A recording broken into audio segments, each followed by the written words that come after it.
So this kid who is the bully is sitting with his parents in the principal's office, and they seem clueless. Why should their son be punished or expelled from school because he makes fun of a classmate who is facially deformed? I mean, they're just kids. They're in middle school. Middle school kids make fun of everybody.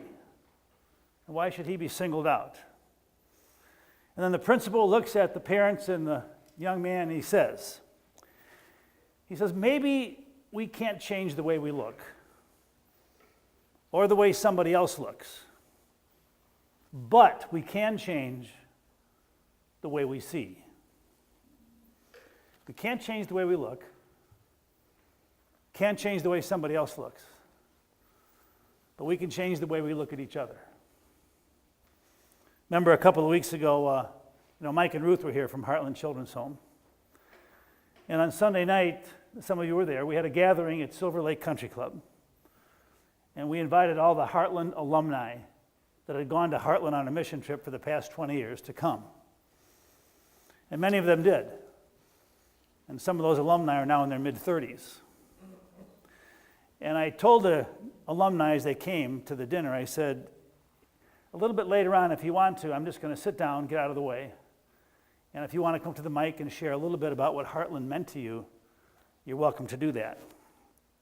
And it was time, and I invited people to come up, and I sat down, and nobody came up. Sitting there, it's kind of like the awkward silence. And finally, Claire McIntyre got up, and she told me at the beginning she couldn't do it. And she talked for 5 minutes about what Heartland had meant to her and how it changed the way she looked at the world.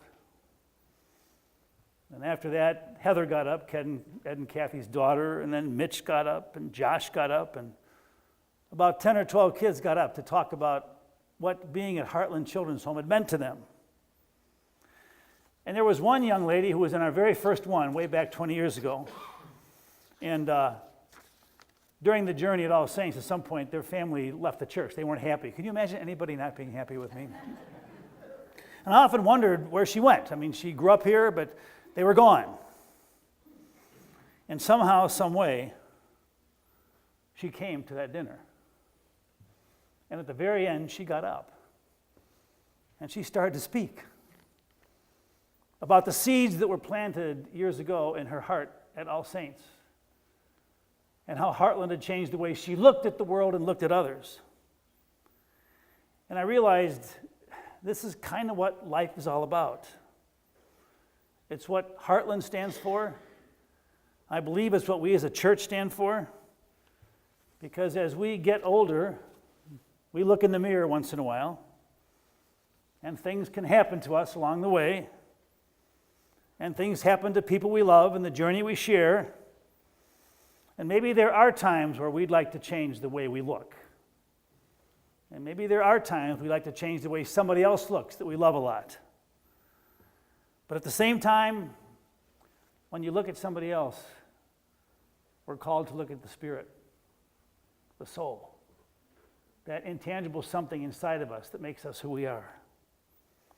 You see, Heartland has a calling, and their calling is to take care of kids who cannot take care of themselves, who have been dealt the short end of the stick. And somehow in fulfilling that calling, they open our eyes with fresh eyes. And maybe our eyes sometimes become God's eyes. I know over time, thanks to many of you, thanks to Heartland, thanks to life, I've changed a lot in the way I look at the world, because that's what Jesus tells us to do. Because every day Jesus looks into the heart and soul of all God's children and tries to discover, like Maddie says, what about each one of us is unique and special. Stop looking at people's checkbook. Don't look at where they live. Don't look at what color they are. Stop looking at what religion they are. Just look inside their soul to capture the majesty and the beauty of the human spirit. There's this guy named Hector who 3 years ago offered to help me teach confirmation. Little did I know that he really wanted to take over confirmation. And one of the kids, in fact, recently said, Pastor Don, don't worry if you can't make it on a Monday. Mr. Hector can do it, and he is a lot funnier than you are. Well, anyway, Hector has this video production company. It's a small company. And every Monday, on the day I teach confirmation, he calls me. And he says, Pastor Don, my favorite Lutheran pastor, I've got this great video to show you. It's about one of your favorite words, kindness. It's so cool because we saw it on Monday. It's a video where a young man with his hat backwards, which is one of my hot buttons, pulls into a parking lot. And he's ready to pull into a crowded parking lot, and he sees a lady who obviously is frustrated, and he stops and lets her take the place. And then there's another little clip where a lady goes to her mailbox, and the first piece of mail she gets is from her landlord saying her rent is overdue.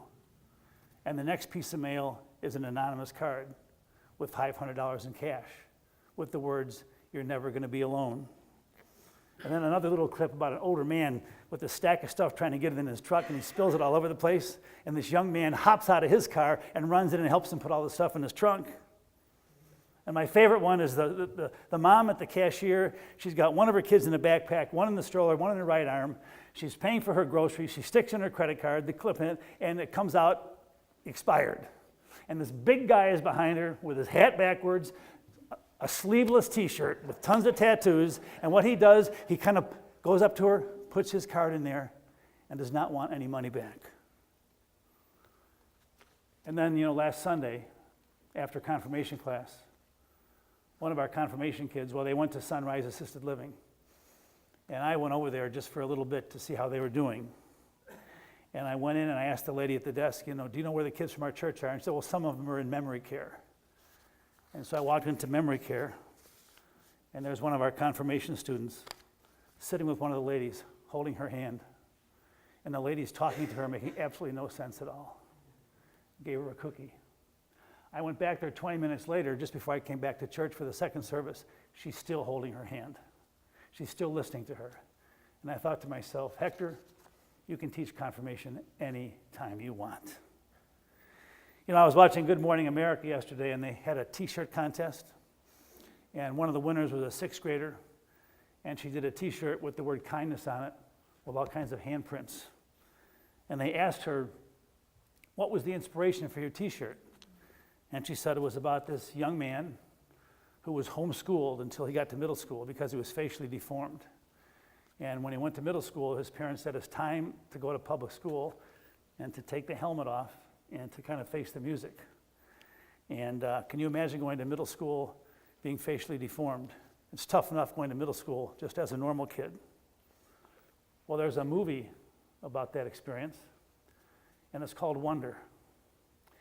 And that movie, Wonder, is everything that our church stands for. It's about what we talk about. It's about how you are. It's about the love bucket.